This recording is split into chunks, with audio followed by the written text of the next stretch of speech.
I didn't forget about you. So my question to you is a good question. What are you planning on doing about bridging the gap between the black community and the Arab community that owns gas stations and stores that can sometimes be very disrespectful to our community? That's the one I'm waiting on. Yes. For as long as I've been a public servant in this state, I have been trying to lead a conversation in the Arab community about what it looks like to be partners in a community. Fam, you still doing this? Yeah. Because here's the thing about it. I also know that a lot of these communities, rightfully so, will stand up and claim racism when they're being discriminated against. And part of me says, you should have done your reading like my teacher taught me to do my reading. Because whatever racism that you think you're facing pales in comparison to the structural racism that predominantly black communities face every single day. And you can't claim racism if you're not willing to invest in, support, partner with communities who have borne the historical racism in this country for a very long time. And you need to understand why you can even be here. Because of the advocacy of black communities in the first place to pass the Immigration Rights Act.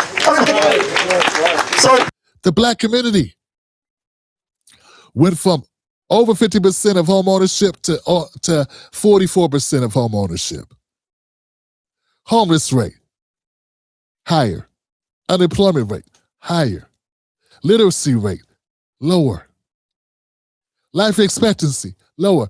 In what metric are we winning? My hope is this. I just tell you, judge me by my work. I understood what my responsibilities were. When I got the opportunity to come back to this city and rebuild this health department in the poorest, majority black city in the whole country, I didn't hesitate. I knew that that was what I could do best, working alongside Detroiters to invest in addressing what I could when it came to the way that racism shapes health in this country. But we got a lot of work to do. And we're all in the same boat. Yeah. We all know how easy it is to pit communities against each other.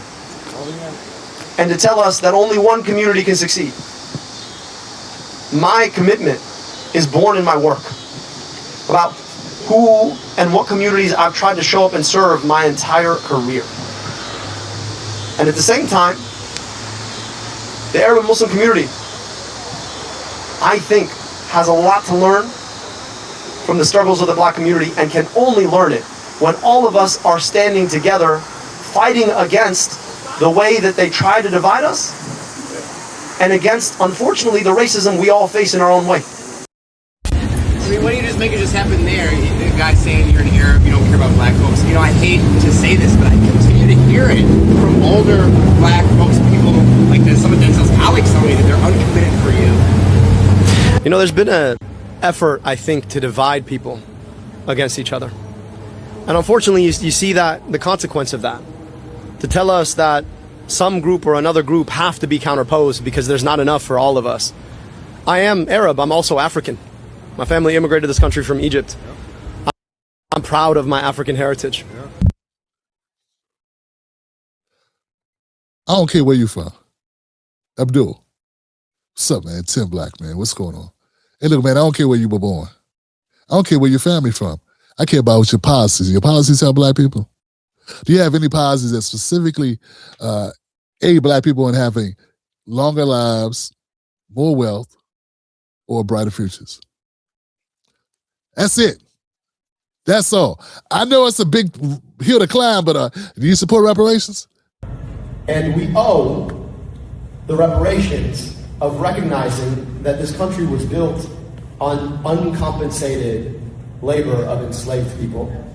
I believe we owe it to engage in reparations. There are so many ways in which we need to have a conversation about reparations. We need to invest in reparations. We need reparations in this country.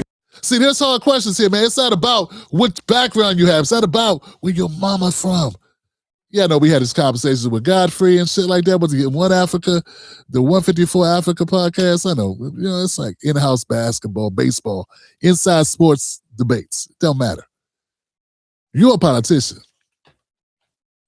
All right? You're a politician. So from you, we're looking at policy. Right?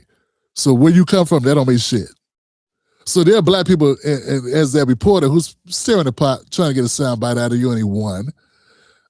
And he's talking about, older black people are concerned if you're going to care about black Americans. They should be concerned because you are running with a party that historically hasn't given a shit. The only party that hasn't given a shit more about black Americans than the Democratic Party is the Republican Party.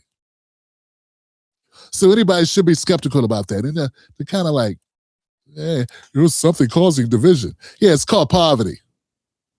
It's called infant mortality. It's called maternal mortality. It's called unemployment.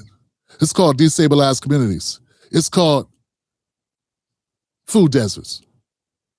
It's called dirty water, dirty air. It's called a gluttony of things. A gluttony of things. A litany of things. See, I put those two words together.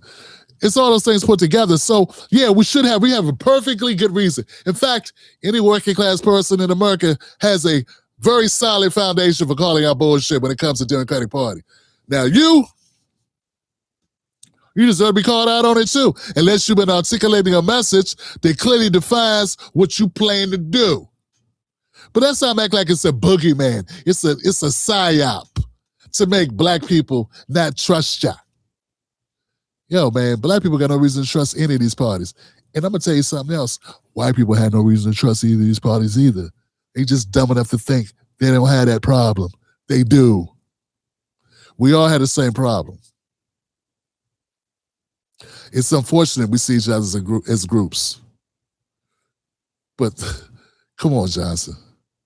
There was a law that we stayed separate. It was a law that we be put in that group. We've been disenfranchised systemically by our government and by its elected officials and by its legislation and its laws and policies.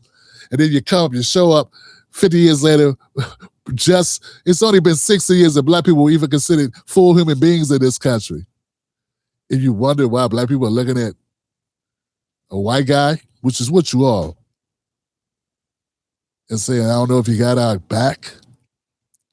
Don't look at that as a challenge or as a ruse or some type of scheme, and look at it as an opportunity to stay firmly what you about.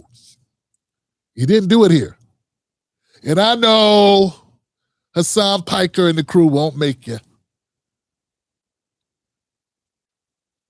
That's what's missing from the progressive movement is somebody like me who will say that shit. Because what you got now, bunch of happy, get along motherfuckers only worried about Palestinians and not worried about black Americans. And that counts all of them. All right, guys, we're almost done with the Tim Black Show. I got one more story for us. Hit the like button and share this, because ain't nobody talking like this. That's why they wanted to railroad me out of that movement, because I be saying real shit. They ain't used to that. Next up, with